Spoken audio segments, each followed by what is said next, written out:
A solid hemisphere is drilled with a cylindrical with radius capital R by 2 hole through its center. If the height of removed cylinder equals the hemisphere's radius, find the ratio of the volume removed to the volume remaining. तो हटाए गए आयतन का शेष आयतन से अनुपात ज्ञात कीजिए। ओके, देखो सवाल थोड़ा सा अलग तरीके का है। एक सॉलिड हेमिस्फीयर है इस तरीके से, ये सॉलिड हेमिस्फीयर हो गया, मान लो ये सॉलिड हेमिस्फीयर, उसके सेंटर से ये इसका सेंटर हो गया। अब इसके सेंटर से हम एक सिलिंड्रिकल ड्रिल करते हैं जिसकी रेडियस r/2 है, और हटाए गए सिलेंडर की हाइट हेमिस्फीयर की रेडियस कैपिटल आर के बराबर है। तो यहां हेमिस्फीयर की रेडियस है कैपिटल आर, हेमिस्फीयर की रेडियस है। अब हमने ड्रिल करा और इसमें से एक सिलेंडर हमने इस तरीके से ड्रिल करके निकाल लिया, सिलेंडर ये निकाल लिया। हालांकि आइडियल कंडीशन नहीं है, लेकिन जो हमने सिलेंडर ड्रिल करके निकाला है उसकी रेडियस कितनी है, r/2। जो हमने सिलेंडर ड्रिल करके निकाला उसकी रेडियस है r/2, ठीक है।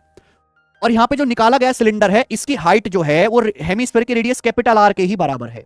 तो जो वॉल्यूम हटाया गया है, हटाए गए वॉल्यूम का शेष वॉल्यूम से अनुपात ज्ञात करो। यानी कि आपको रिमूव्ड वॉल्यूम, रिमूव्ड का और रिमेनिंग वॉल्यूम का रेशियो निकालना है।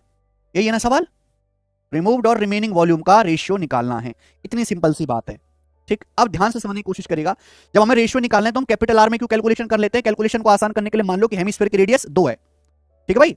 अगर हेमिस्फीयर की रेडियस 2 है तो सिलेंडर की हाइट भी कितनी आ जाएगी, यहां से यहां तक 2, और इस सिलेंडर की रेडियस कितनी आ जाएगी, 2/2 1। तो जो वॉल्यूम हमने रिमूव किया वो सिलेंडर का वॉल्यूम है। सिलेंडर का वॉल्यूम पाई आर स्क्वायर है, यानी कि पाई 1 का स्क्वायर इंटू हाइट 2, यानी कि 2 पाई। जो सिलेंडर वॉल्यूम हमने रिमूव किया वो कितना आ जाएगा, पाई आर स्क्वायर एच, यानी कि 2 पाई वॉल्यूम हमने रिमूव किया है।